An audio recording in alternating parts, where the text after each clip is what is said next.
my video where I spoke about early retirement, I said I was going to share with you some of the ways in which we reduced our living costs. So this is a wood stove that we installed some years ago. I can't remember exactly how long ago, but we actually removed our electric stove, which used to be right here where the camera's facing, and the wires came out of the wall through here, and we completely removed it because we realized that electric stoves draw a lot of electricity, and which leads to living expenses being very high. So we completely removed it and put this wood stove here by ourselves, actually with the help of one of our former workers. So yeah, so this is one of the ways we heat water, but we also obviously cook here. This is our primary way of cooking. And then we also have a gas stove, which we use. This is mostly for Sabbath. We normally use this for Sabbath because we don't want to use the wood stove. It involves lighting up a fire and stuff. So next I'll show you some of the other ways we also warm up water. Yeah, so up on our roof we have here what we call these here in Zimbabwe. We call them solar geysers or solar water heaters. I don't know what they're called in different countries, but that's what we call them here. And I'm just going to try and give you an angle that helps you to see exactly how we've set up things. The first one we had was actually this one that's on the screen right now. This got damaged one day because we had a blockage in our cold water pipe that puts water in this particular solar geyser, and it warmed up. And I think we've got a monitor in the house that shows what the temperature of the water is inside the geyser, and that particular day it was showing that the temperature was over 90 degrees. And I made a big mistake I got a hose pipe from just where that small tree is, and I put cold water directly into this solar geyser, and obviously the metal inside then contracted and it got damaged. So that's why you can see that it's been repaired. So this was the first one we had. This was the one we bought when the other one got damaged. But then I got this one repaired. So now we have two of them, which is very handy. Normally on when it's very warm, like right now we're in spring here in Zimbabwe. Not to be compared with the spring in European countries, it's a very short period. That's why you can see like all the trees with new leaves on them, so it's getting very warm right now. So these two solar geysers produce enough warm water for us as a family of four to shower with. So that's what they look like. I don't know why this one is kind of bent over. Might have to look at that at some point. Yeah, it shouldn't look like that. So yeah, these two solar geysers, they heat up enough water for us as a family to have showers. I'll show you, I think, 3 or 4 more ways in which we can heat up water. So another way we heat up water is by using this electric geyser. This one was actually here when we bought the house. The only difference is that there was a wall that went round this place where I'm standing right now, but we basically demolished that wall, and we made a storeroom out of the space here that's right next to the house already here. So it's now covered, and there's a roof up above the geyser here, which helps to maintain temperature when we do use it. We don't use it very often because it uses a lot of electricity. If you can look, you can't see it right now here on here. red bit under the copper pipe, it tells you how much what the wattage is for this electric geyser, and it's 1,500 watts, which is a quite a big draw of electricity. So we don't really use it that much.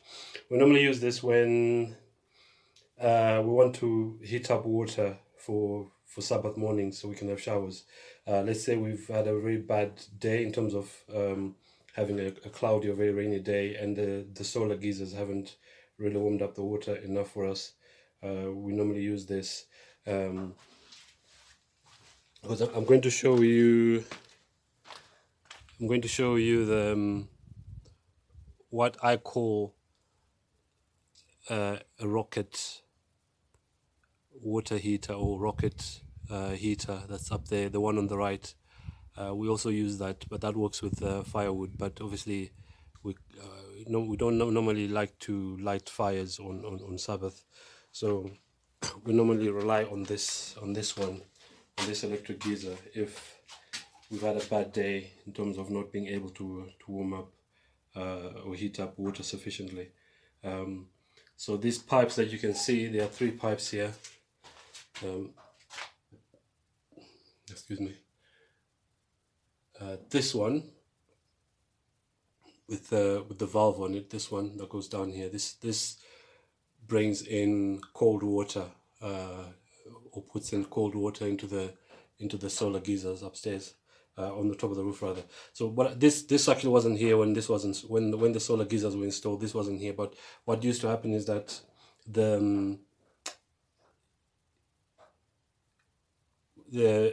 we would put when we've, as you were showering, as you were using the solar geysers, the cold water you also used to go in, and that actually used to dilute the warm water to the extent that the last person who would have a shower would have either a very lukewarm shower or even a cold shower. So what I did is I put a valve here which allows me to stop the cold water going in until everyone is showered. Then after that I open this and let cold water in, which really helps with maintaining the temperature. This one here, this one at the bottom here, this is for, right now it's off. I've shut it off to stop anyone in the house using the warm water until it's actually time to shower. This allows me to stop, let's say, my daughter or my wife from using warm water to wash dishes, because that will then affect how much warm water is left for us to shower with. Yeah, so this one is the one I was referring to earlier. This is the rocket water heater, or rocket geyser that I had made. For those who've got very good observation, you can see that it's actually an old gas tank. What I basically got a welder to come, and I already had this pipe. This pipe was actually for the ram pump, which we moved to a different location. But yeah, basically got him to make a hole here, and the hole went basically also comes all the way down here. So the welder made a hole down here on the bottom of the tank, and then he welded that pipe on the inside of the tank, this one here, which allows the smoke to come out. So we use this quite a lot in winter, but right now is the weather's warming up. We've been using the solar geysers, which are down there on the roof. The cold water for the rocket geyser comes in through this pipe directly from the tank. Let me just show you where the water comes in from.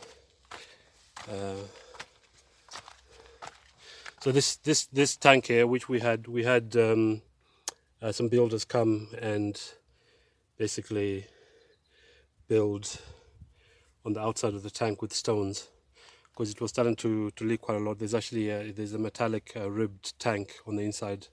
It's starting to leak, so we got this builder to to build stones on the outside. But the water, this is where our drinking water comes from, and our water for washing dishes and washing clothes and showering.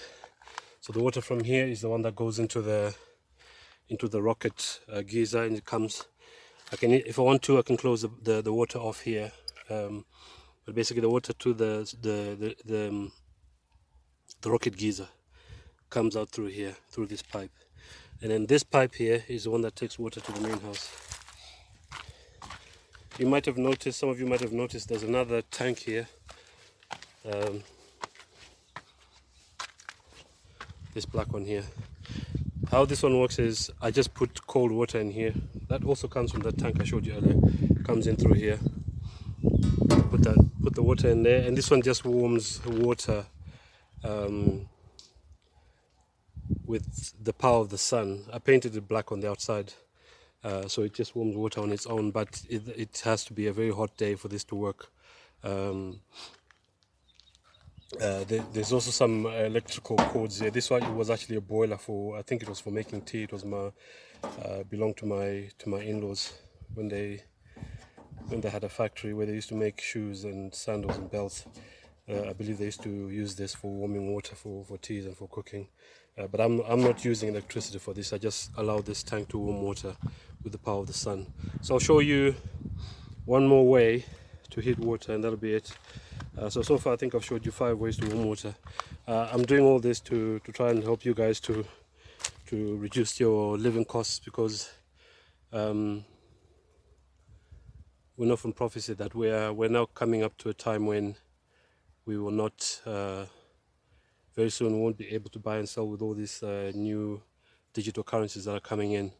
So it's try and find ways to reduce your living costs, and ways in which you can still live a comfortable life without too much suffering when all these new measures come in that make life very difficult for us. Yeah, so the last way I wanted to share with you how you can heat up water is with this camp shower. As you can see there, when it's full, can take up to 20 liters. So the way this one works is you can put this on, let's say on top of the roof, or on an elevated platform somewhere, obviously with water in it. That will heat up the water with the power of the sun. But to be honest with you, I don't really use this that much. It's only in very desperate situations, for instance, where we've not been able to warm water with the other 5 ways that I've showed you. We use the wood stove to boil water, and then put some of that water, not the boiling water, obviously try and dilute it, so because this is plastic, so we don't want to destroy this. I've actually got 2 of these, I believe. We put the warm water in here, and then at the bottom here you can see there's what looks like a tap that lets the water out. There's also a pipe that I took off from there. It kind of extends the pipe for letting the water out, but I don't really use it that much, and I don't like the way the water comes out. It comes out in very small amounts. So I don't really use that much. So I like sharing ideas, because there are many people, or I mean on YouTube and other video sharing platforms who share ideas. So I don't believe in keeping ideas to myself. That's why I'm sharing this video. I know it's kind of not the normal videos that I normally make, but I've actually been wanting to share this for a while, for some months now, but I just was waiting for the opportunity to do so. So I hope that's helpful to everyone, and I'll see you in the next video.